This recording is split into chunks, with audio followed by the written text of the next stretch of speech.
Bien, en la clase de hoy vamos a hablar un poquito de la química en la industria y la industria química para ver cómo parte de estos conocimientos que hemos estado viendo se aplican a nivel industrial. Cuando nosotros hablamos de la industria química en sí mismo, nosotros nos imaginamos este tipo de instalaciones donde hay procesos químicos y lo que uno normalmente piensa es que la industria química lo único que va a hacer o a lo único que se va a dedicar es a producir moléculas de interés, ya sea en química o en farmacia. En realidad, la industria química, además de síntesis de moléculas de diferentes tipos, para su uso tal como están, por ejemplo, las industrias que producen sales iodadas de uso habitual. Además, muchas de estas industrias van a estar relacionadas con otras grandes áreas industriales. Vamos a tener diferentes tipos de contribuciones de la química en la industria y dentro de la industria química, a su vez, vamos a tener diferentes opciones. Una definición de química industrial es la rama de la química que se encarga de estudiar los diferentes procesos que conducen a la elaboración de sustancias intermedias o productos químicos terminados de alto valor comercial a partir de materias primas provenientes de los recursos naturales. En este caso van a haber transformaciones químicas de esta materia prima y esos productos van a tener diferentes aplicaciones. Dependiendo del tipo de aplicaciones que tengan y de las materias primas que utilicen, vamos a poder clasificar en distintas subáreas esta química industrial. La parte histórica de la química comienza a desarrollarse a finales del siglo XIX. Comienza con la industria basada en el petróleo y todos sus derivados. Eso fue lo primero, el primer producto eh, de la industria química de alta importancia, pero en en las últimas décadas ha comenzado a ampliarse esa gama de productos, no solo los derivados del petróleo, sino que también hay producción de polímeros, materiales semiconductores, todos los productos farmacéuticos y agroquímicos son de desarrollo más reciente y lo último que hemos visto en diferentes subáreas de la química es la aparición de una tecnología como la nanotecnología, que si bien reúne distintas áreas del conocimiento, una gran parte del aporte que hace a la nanotecnología es proveniente de la química. En este gráfico tenemos la evolución de la industria química según sus ventas en los diferentes continentes. Podemos ver cómo el que más fue aumentando en los últimos años, o como se estima que va a ser, es Asia, en detrimento de Europa en cuanto a la contribución de los productos químicos o de la industria química en el mundo. Como decíamos recién, la industria química es una subdivisión de la industria manufacturera, pero a su vez contribuye a la mayoría de las demás industrias. Nosotros vamos a tener industrias eh, como la de la producción de alimentos, donde muchos de los productos químicos como proteínas, carbohidratos, como los estabilizantes, como los agregados vitamínicos que se le pueden suplementar a un alimento, y toda la parte de envasado y conservación depende de la química. En el caso de la industria textil, la mayoría de la ropa está hecha de origen natural, semisintético o totalmente sintético. Y aún las fibras más naturales van a requerir de aditivos o muchas veces de colorantes que provienen de la industria química. En el caso de la construcción, es bastante evidente la función de la industria química y que van a ir desde materiales inorgánicos como el concreto y los vidrios hasta productos orgánicos, por ejemplo, los plásticos estructurales, las pinturas. Hoy se están utilizando muchos polímeros para rellenar espacios o para mejorar la acústica de los ambientes, y todos esos polímeros vienen de la industria química. En la industria automotriz, sin la industria química no existiría prácticamente.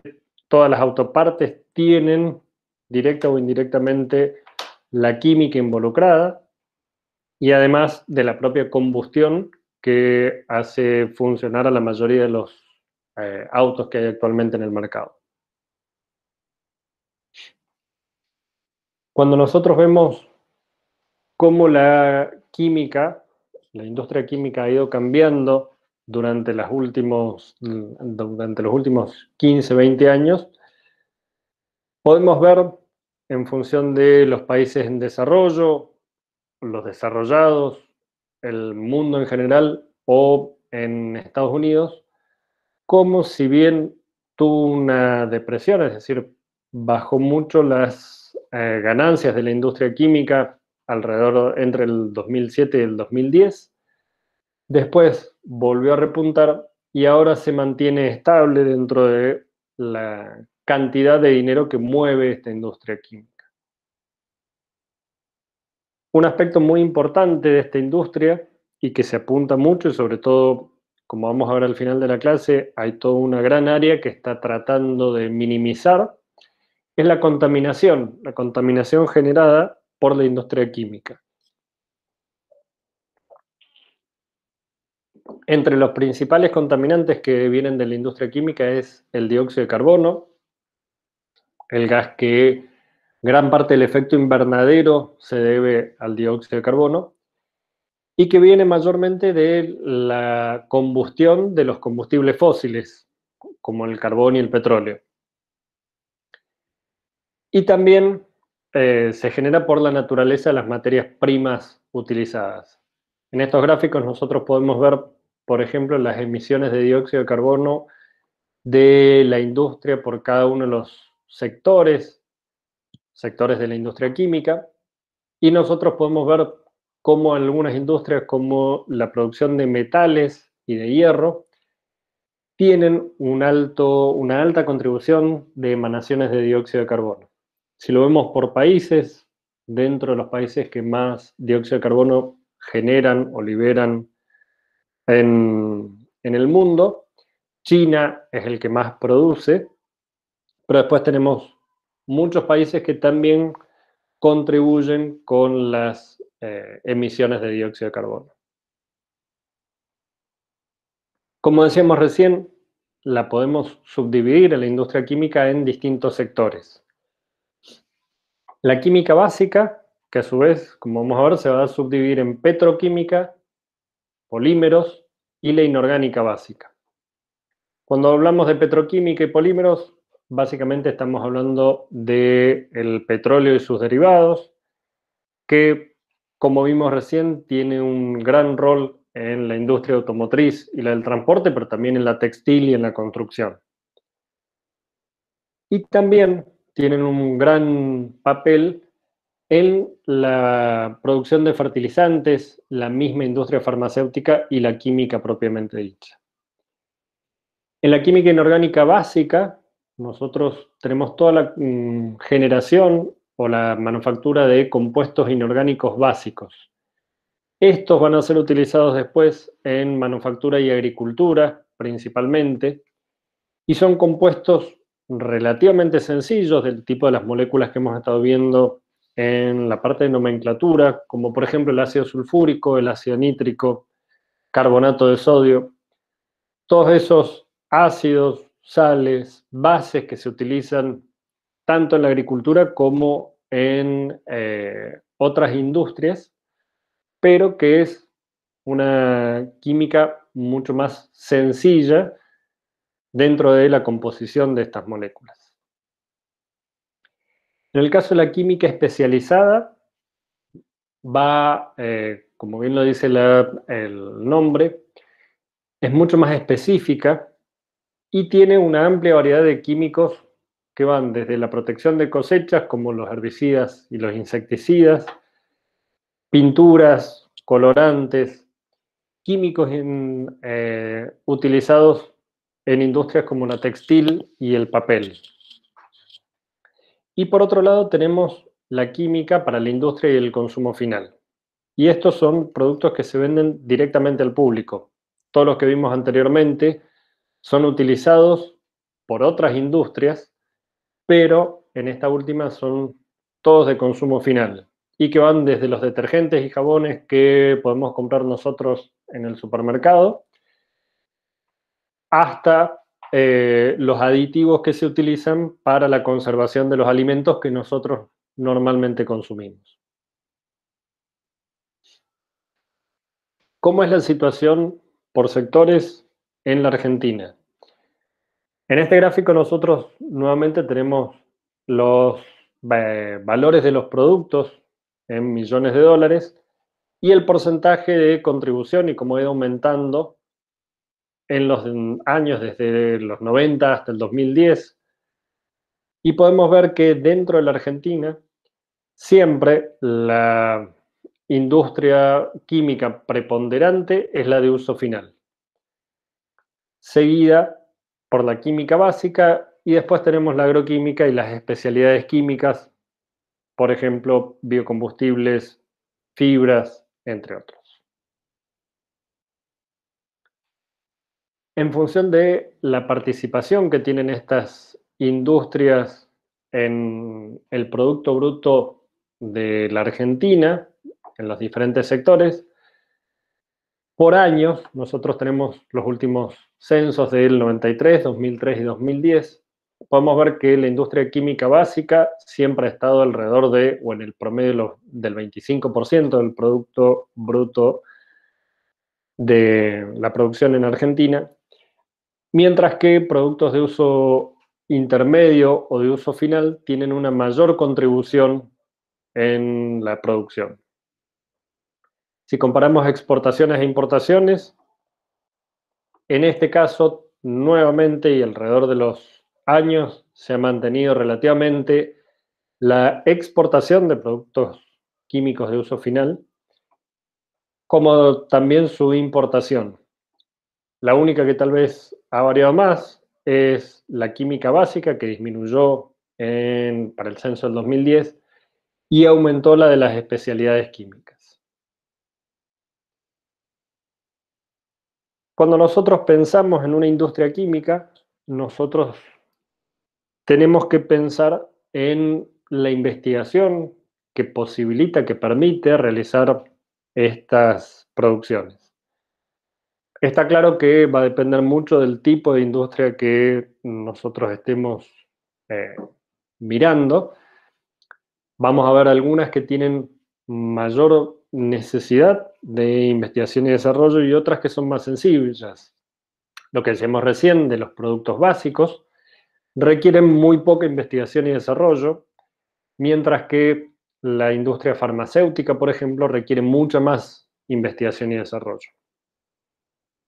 Simplemente cuando nosotros vemos los capitales que se invierten o los gastos que tienen en millones de dólares cada uno de los países, podemos comparar que estamos muy por debajo de los Estados Unidos, estamos eh,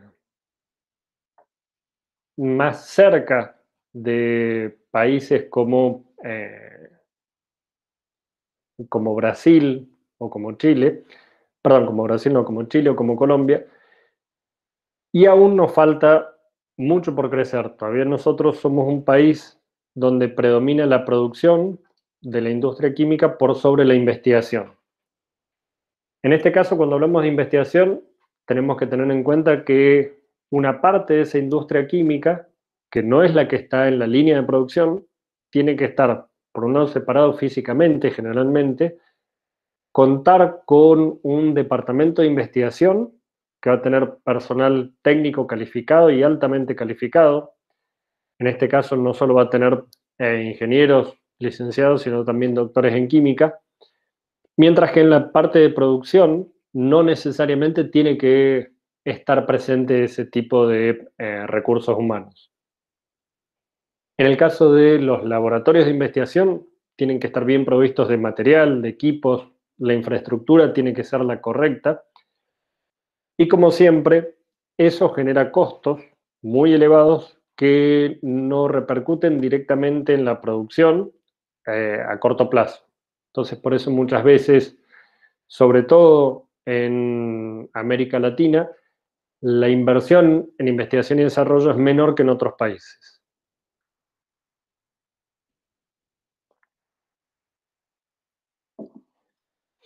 En el caso de la industria química en particular, nosotros estamos en una situación donde la mayor parte de esa investigación la invierte la misma industria química. El gobierno no influye tanto en ese tipo de investigación, no tiene un aporte tan importante como en otras áreas de la investigación. Si nosotros vemos la comparación, por lo menos en el año 2012, en cuanto a los millones que invertía cada uno de los diferentes establecimientos, el gobierno contribuye mucho más que la universidad, pero las empresas privadas contribuyen de manera importante. Si miramos lo que sucede en otros países, si miramos el caso de Estados Unidos, invierte el doble la empresa que el gobierno, y las universidades siempre contribuyen en menor medida. Como decíamos recién, dentro de las industrias químicas vamos a tener algunas que necesitan inversiones en investigación y desarrollo mucho más grandes, como aquellas que están relacionadas con la farmacéutica, la misma automotriz, mientras que otras que se dedican a producción de química básica, es mucho menor lo que invierten o la necesidad que tienen de investigación y desarrollo. De las compañías más importantes en cuanto a química, hay en el top 100, digamos, hay solamente 8 países que tienen esas empresas. Es decir, la base de esas 100 compañías están solamente distribuidas en 8 países. En este caso tenemos las 10 más importantes y el cuadro comparativo que tienen simplemente es el número de empleados, que no siempre se refleja en la cantidad de producción y en las ganancias de producción, pero podemos ver que están mayormente en Europa y en Estados Unidos. Cuando nosotros miramos la Argentina, para el año 2010, solo algunas provincias tenían industrias químicas propias, es decir, que pertenezcan a ese lugar. Mientras que, por razones obvias, Buenos Aires y Córdoba son las principales, Mendoza es la tercera en cuanto a importancia en función del Producto Bruto Interno o la participación en el Producto Bruto Interno. En el caso de la participación en las ventas que tienen cada una de estas industrias dentro de Latinoamérica y a nivel mundial, podemos ver que en el caso del mundo, Asia es la que mayormente copa el mercado. Habíamos visto anteriormente que China era muy importante en ese sentido. Y la Unión Europea es la segunda. En el caso de Latinoamérica, podemos ver que Brasil es el que más aporta o el que más mercado ocupa en cuanto a la venta de productos y sustancias químicas.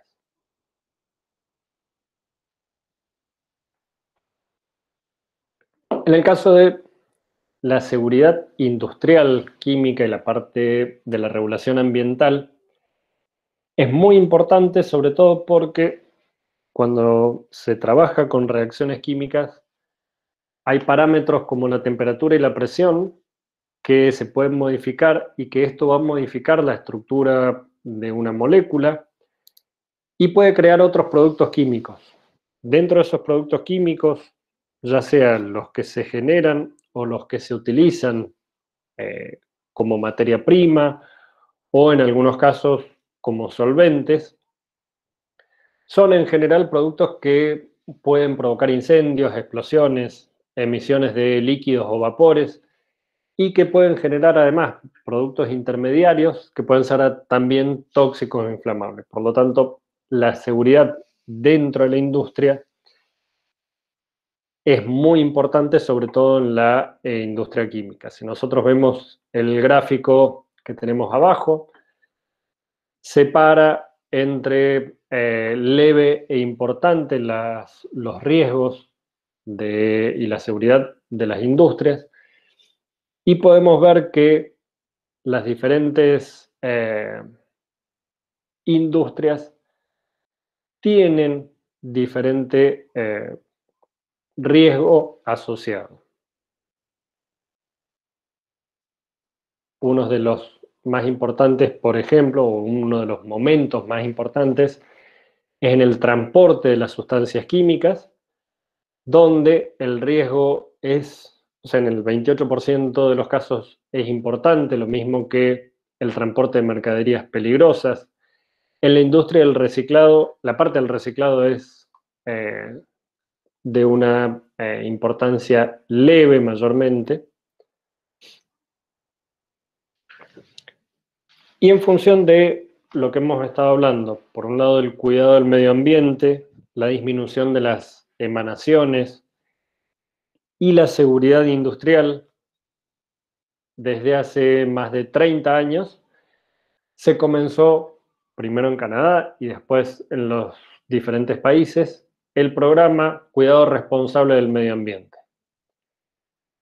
Ese programa, que es un programa voluntario, cada industria química puede adoptarlo o no, es un plan de mejora continua que no solo afecta la seguridad, sino también la salud ocupacional, el medio ambiente y la incorporación de políticas internas de las empresas. La idea es manejar responsablemente los productos químicos y reducir en todas las etapas de su utilización los riesgos que puedan provocar tanto al medio ambiente como al mismo personal que las produce. En este caso, para poder sumarse a este programa se requiere de una certificación. Esa certificación tiene diferentes normas y cada una de las empresas que decide adoptar o de asociarse a este programa de cuidado responsable del medio ambiente, va a tener una empresa externa que va a certificar ese tipo de industrias.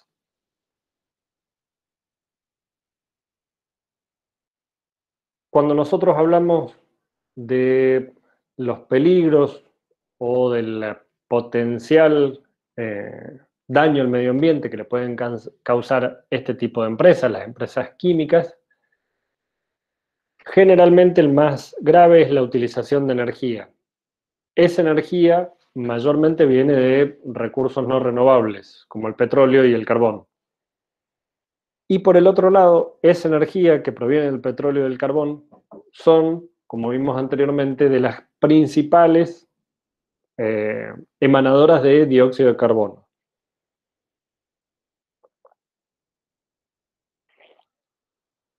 En cuanto a la demanda de energía, el 35% de la demanda de energía mundial viene de la industria, mientras que el 25% corresponde al transporte y el 40% corresponde a la energía residencial. En el caso de las industrias, dentro de todas las industrias, la química ocupa el segundo lugar en consumo de energía, es decir, es un tipo de industria que requiere mucha energía para poder funcionar. En este cuadro también tenemos la comparación del tipo de energía que utilizan cada una de las industrias y en los diferentes lugares, en las Américas, Oceanía y Europa. Podemos ver que la energía renovable, si comparamos el año 1990 con el año 2010, hubo un incremento del uso de energías renovables leve, pero un aumento al fin. Y los combustibles amigables con el medio ambiente, como el bioetanol, también aumentaron su participación en el mercado, ya que en 1990 no había ninguna de los continentes que utilizara este tipo de energía, y ya para el 2010 varios lo estaban incluyendo.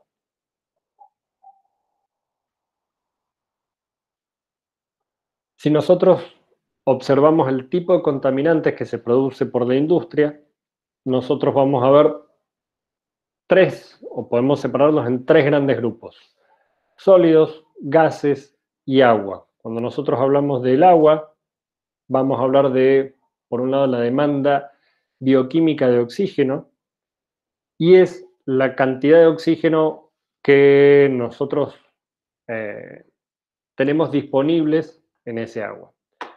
Cuando vemos cada sector industrial por separado, como vimos anteriormente, podemos ver qué tipo de contaminantes producen mayormente. Nosotros habíamos visto que la industria del hierro y el acero era la que mayor cantidad de dióxido de carbono producía, pero también va a producir óxidos de nitrógeno, de azufre, sulfuro de hidrógeno, todos ellos gaseosos y todos ellos que van a ir directamente a la atmósfera. Muchos de ellos, sobre todo los de azufre, nitrógeno y carbono, están muy asociados al efecto invernadero. Los residuos sólidos van desde los desechos, el lodo que se utiliza para los tratamientos de los efluentes, y al agua van a parar los aceites, algunos metales, ácidos, fenol, cianuro, todos ellos que han sido utilizados dentro de la producción. No necesariamente son productos secundarios, sino que muchos de ellos se utilizan en los tratamientos de purificación que se hacen sobre el hierro y el acero. Después, en las otras industrias también tenemos en su mayoría que producen gases de azufre y de nitrógeno, óxidos de azufre y de nitrógeno, y algunos que producen químicos orgánicos como gases de contaminantes. Tenemos otros tipos de contaminaciones, hay algunas que tienen que ver con el sonido, por ejemplo, la industria del hierro y del acero producen un importante ruido y liberan material particulado.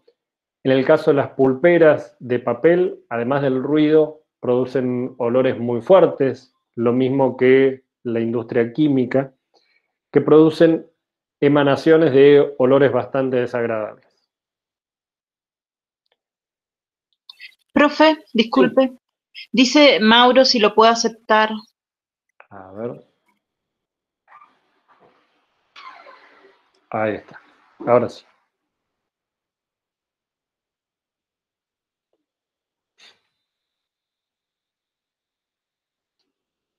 Los desafíos principales de la industria química, como dijimos antes, lo principal es reducir la dependencia de fuentes de energía que vengan del petróleo y sus derivados, y reducir las emanaciones, principalmente de dióxido de carbono, pero también de los óxidos de nitrógeno, de azufre y los compuestos volátiles orgánicos. Una de las opciones que ha surgido en las últimas 2-3 décadas es la utilización de biomasa. La biomasa es cantidad de productos que se obtiene por fotosíntesis y que se puede transformar en combustible útil. Generalmente se expresa en unidades de superficie o de volumen y es una energía o una fuente de energía renovable.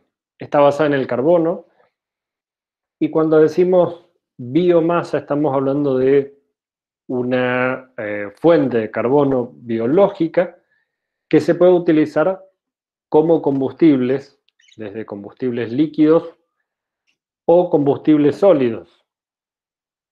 En este caso, este tipo de combustibles son más amigables con el medio ambiente, muchos de los cuales vamos a ver enseguida, pero el ejemplo más típico son los biocombustibles como el bioetanol, que se producen a partir de reacciones químicas, pero que provienen de materia orgánica y de materia biológica. Lo más importante de esta biomasa es que nosotros la podemos obtener y es renovable porque provienen de plantas, es decir, de vegetales, que se pueden resembrar. Por lo tanto, es una fuente continua que podemos llegar a tener.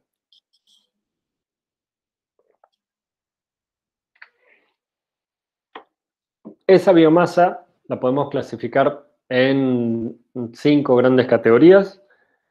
Por un lado, la biomasa natural, que es la que se produce sin intervención humana, es decir, todos los restos de muchas de las industrias. En el caso de Mendoza tenemos la industria principal, como la vitivinícola, que produce biomasa a partir de los restos de podas, por ejemplo, que se pueden utilizar. Lo mismo que los subproductos sólidos no utilizados en actividades agrícolas, forestales ni industriales.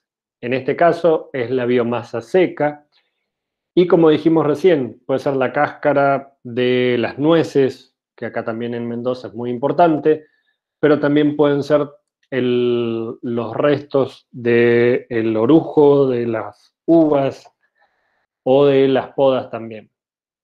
En cuanto a la biomasa residual húmeda, proviene generalmente de los vertidos que son biodegradables y muchas veces se pueden reutilizar desde aguas residuales urbanas o industriales.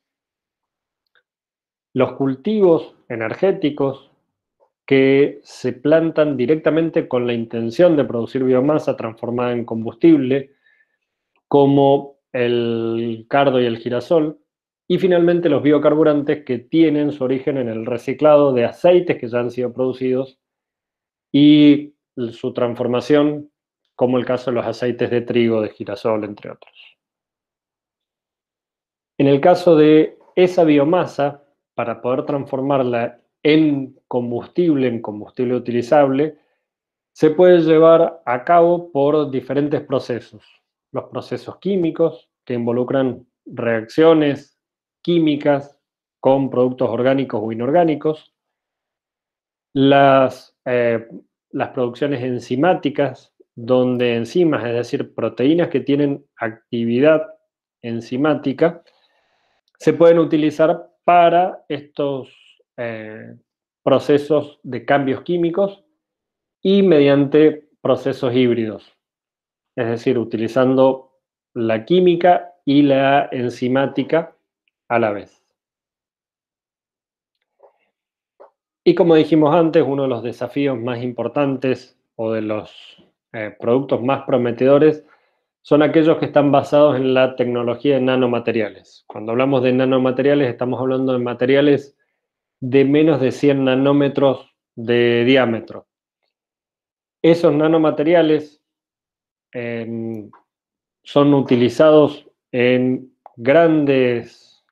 muchas áreas, perdón, no en grandes áreas, sino en muchas áreas que van desde la salud hasta los cosméticos y la informática, donde lo que se utilizan son partículas muy pequeñas. Dentro de esas partículas muy pequeñas pueden formar tubos fibras, y que cada uno tiene su uso tanto en medicina como en la electrónica. Otro de los desafíos importantes es disminuir la contaminación del agua. Uno de los problemas más importantes de la contaminación del agua proviene, por un lado, del sector industrial, pero también viene de los residuos domésticos y de la agricultura, los tres sectores más importantes de contaminación. Y en el caso de la parte industrial, es una de las más sencillas de controlar y a su vez de regular. Se puede regular con plantas de tratamiento de efluentes dentro de la misma industria, es decir, dentro de la misma fábrica, para que ya los vertidos hayan sido tratados previamente y no salgan tal cual han sido producidos. En el caso de la doméstica y municipal es mucho más difícil de regular porque no hay un único punto, o no hay un punto mayoritario donde se produzcan esos residuos, sino que son múltiples focos y todos ellos son internos, es decir, no están abiertos a los entes reguladores como para que puedan controlar individualmente la producción de residuos. Ante todo esto, una de las opciones que aparece como amigable con el medio ambiente es la química verde.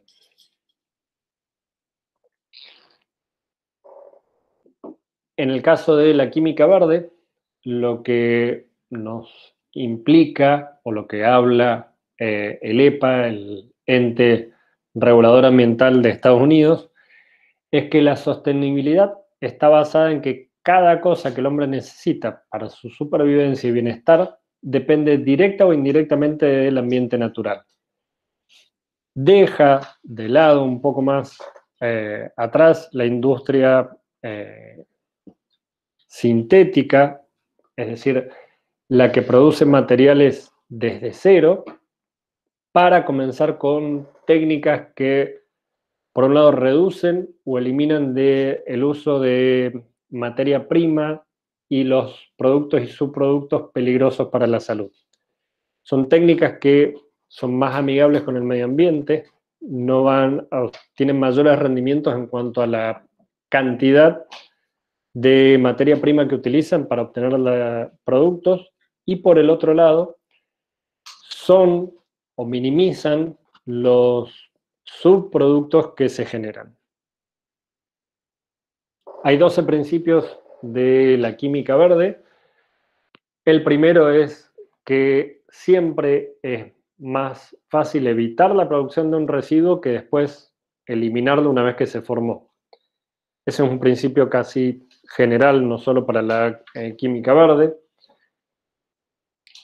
El segundo es que los métodos de síntesis que se van a utilizar en la producción de nuestro producto tienen que incorporar al máximo en el producto final todos los materiales utilizados.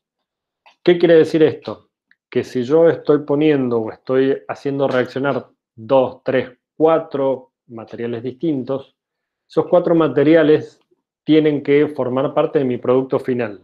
Tengo que disminuir todos los residuos que se produzcan de material no utilizado o de material intermedio.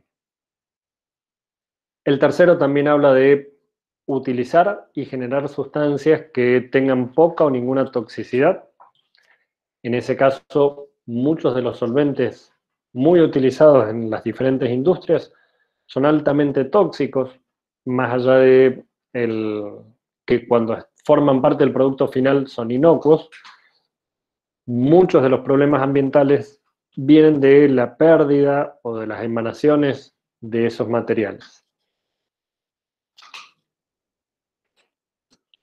Los productos químicos que se diseñen a partir de ahora tienen que mantener la eficacia, reduciendo la toxicidad tanto con el medio ambiente como con el hombre.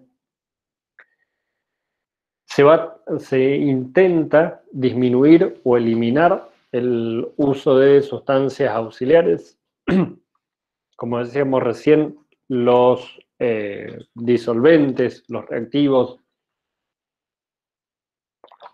que no forman parte del producto final, pero que sí son necesarios para la síntesis de nuestro producto final, se tratan de reducir, de eliminar o de por lo menos hacerlos lo más inocuos posibles.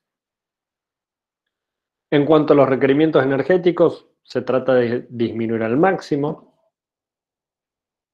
La materia prima que es preferente para este tipo de química verde es renovable, es decir, que siempre nosotros tengamos recuperación de la materia prima. Evitar la formación de derivados a través de grupos de bloqueo, modificaciones temporales de los procesos físico-químicos. El uso de catalizadores bien selectivos. Habíamos visto que los catalizadores podían ser, como vimos en cinética, podían ser orgánicos, como biológicos e inorgánicos. En general se prefiere que sean los biológicos, los catalizadores enzimáticos, que son más inocuos. El décimo es producir productos que no persistan demasiado tiempo en el medio ambiente, sino que por degradación produzcan productos inocuos y de manera relativamente rápida, que las técnicas que se utilizan sean fácilmente monitoreables y que se puedan controlar en tiempo real, sobre todo para evitar la formación de sustancias peligrosas, y que las técnicas o los procesos que se utilizan minimicen el potencial de accidentes químicos. Dentro de esos productos que utilizan química verde, las grandes áreas de la medicina, los cosméticos, los alimentos, muchos de ellos ya comenzaron a utilizar esta química verde.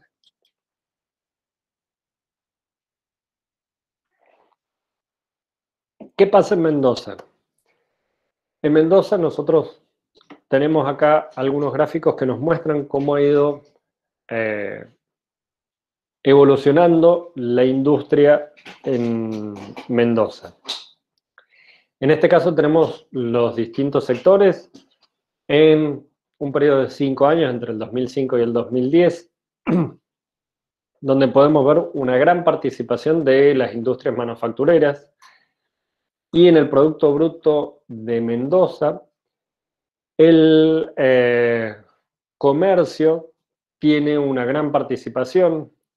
El resto de los sectores productivos que no entran ni entre los servicios ni entre las industrias manufactureras son los principales. En el caso de las industrias manufactureras es la que menor contribución tiene en Mendoza o tuvo en el 2010. Cuando vamos a la separación por regiones, como es de esperar, el Gran Mendoza es el que muestra el predominio en cuanto a la producción industrial, y dentro del Gran Mendoza, la capital y Guaymallén son los principales de la región. Las contribuciones son menores en la zona este y en la zona sur, y en el Valle de Uco aún menores. ¿Cuáles son las industrias y cómo contribuyen las industrias en Mendoza? Si bien Mendoza representa el 4,4% de la población del país, el Producto Bruto Interno llega al 3,9% del país y es la quinta provincia en cuanto a Producto Bruto Interno. Las cadenas productivas principales son la vitivinícola, la frutícola, seguidas por la olivícola y la del petróleo. Una que creció mucho en los últimos años también es la industria del turismo. En el caso del 2015, el 77% de la producción nacional y el 60% de vinos y el 60% de los mostos se produjeron dentro de Mendoza, mientras que el 14% de la producción nacional del petróleo también fue producido en Mendoza. En cuanto a las exportaciones provinciales llegan al 2,3% de las exportaciones nacionales. Lo que más se exporta proviene de la industria vitivinícola y de la frutícola.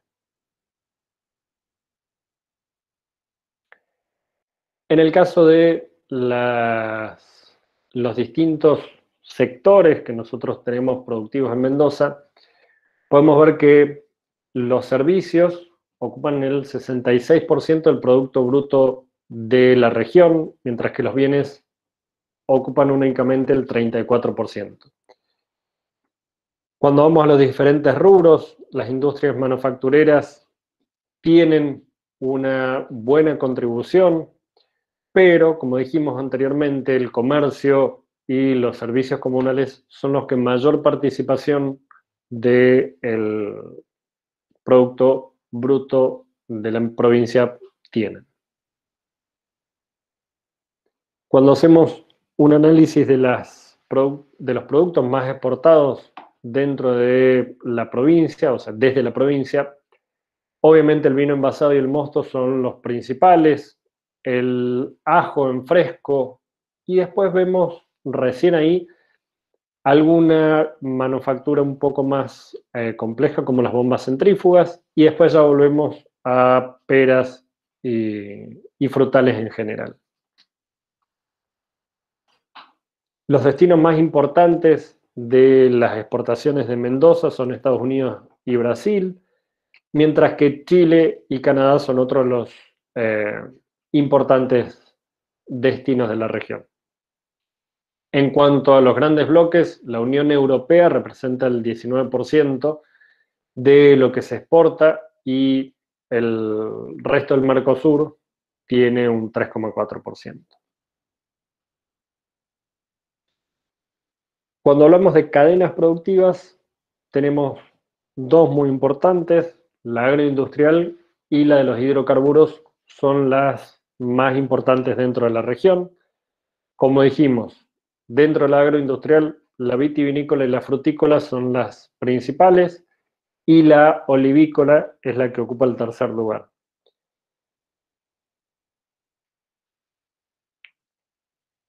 Separado por regiones, nosotros podemos ver la industria vitivinícola según en el mapa. Podemos ver en esta escala de colores que mientras más oscuro, mayor participación tienen, mayor superficie implantada hay, un desarrollo muy importante de la región del Valle de Uco en los últimos años, pero también hubo otras regiones que han mantenido su producción. En cuanto a el tipo de manufactura que se hace, además de la producción de vino, hay muchas bodegas que, además de producirlo, únicamente fraccionan dentro de la región. En el caso de la producción primaria de la industria frutícola, cuando hablamos de la producción primaria es simplemente la obtención de esos frutos y no todo lo que se puede hacer a continuación, es decir, los productos que se obtienen después de la cosecha con algún tratamiento extra, como la elaboración de otros alimentos. El principal desafío que tiene la provincia de Mendoza es el riego. La mayoría de las superficies cultivadas tienen riego artificial. Cuando decimos artificial, es el que proviene del agua de ríos, canales y acequias, más allá de lo que proviene de la lluvia. En cuanto a las inclemencias del tiempo, como las heladas o el granizo, hay una escasa cobertura antigranizo dentro de la provincia de Mendoza y la lucha contra las heladas no es demasiado efectiva. Otra característica que tiene la industria frutícola, más que nada en Mendoza, es la subdivisión de las tierras. La mayoría de las propiedades tienen menos de 5 hectáreas. El 72% de las propiedades tienen menos de 5 hectáreas y el 87% tienen menos de 10 hectáreas cultivadas. Por lo tanto, son fincas, son establecimientos muy chicos si nosotros comparamos con la región pampeana y el tamaño que tienen esas regiones. Después ya viene otra parte de la producción, que es el empaque y la conservación, y en general para el consumo en fresco es bastante más sencillo, pero después se pueden producir desde mermeladas hasta frutas desecadas, y eso también genera otra fuente de, importante en cuanto a las exportaciones.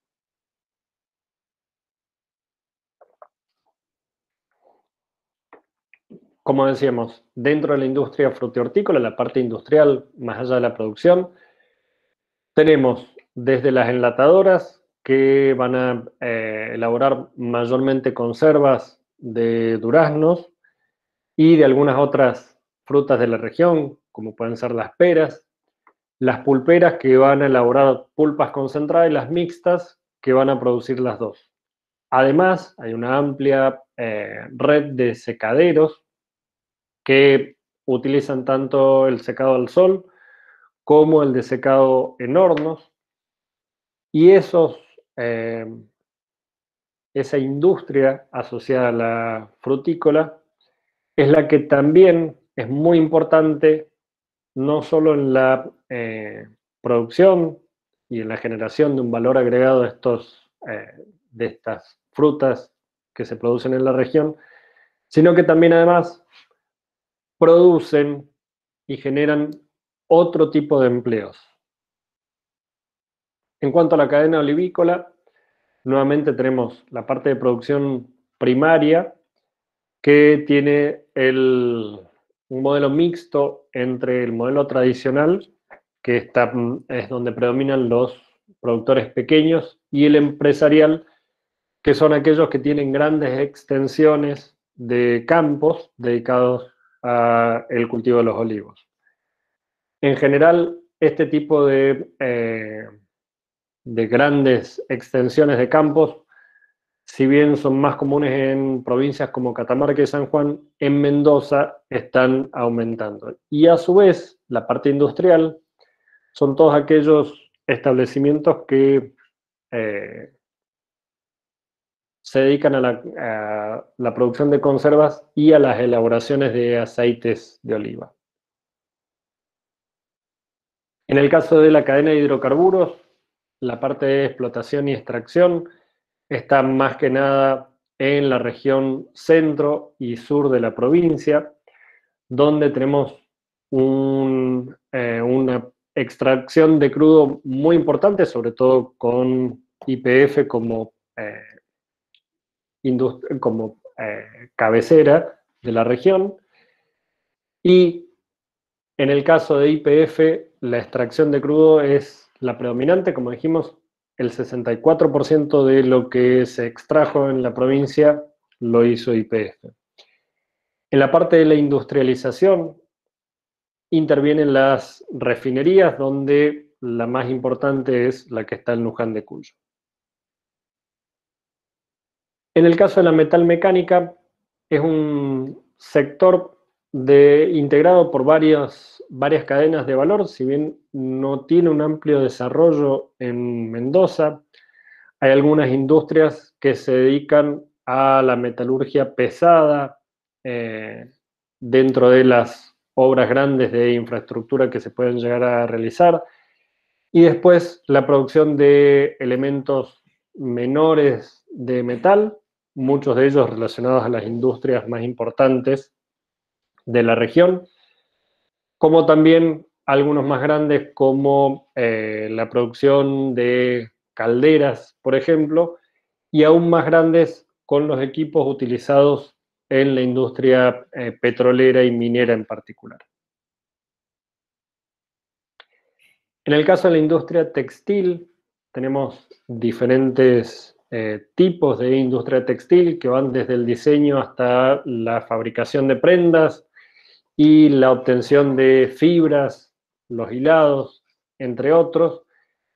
En el caso de la industria textil en Mendoza, la más importante es la de producción de productos finales, que van desde la ropa eh, para la persona, como también la ropa para el hogar, y la producción de textiles técnicos e inorgánicos e industriales.